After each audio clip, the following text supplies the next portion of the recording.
تاریخ لکھی جا رہی ہے اور تاریخ اپنے آپ کو دہرانے بھی جا رہی ہے. ایک تاریخ تھی بھٹو صاحب پاپولر ترین لیڈر تھے, انہوں نے بھی ڈیل لینے سے انکار کیا اور اس زمانے کی اسٹیبلشمنٹ سے ان کا بھی ایک پھڈا چلا.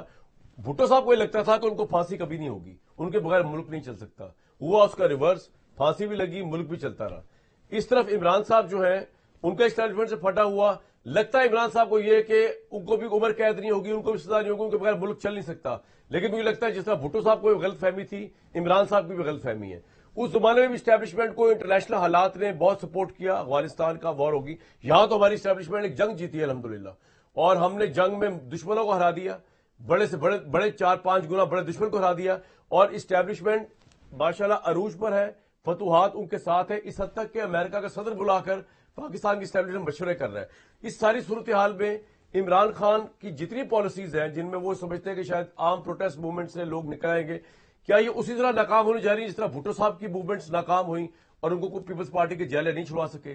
پی ٹی آئی ایک اور موومنٹ کی طرف چلی گئی ہے.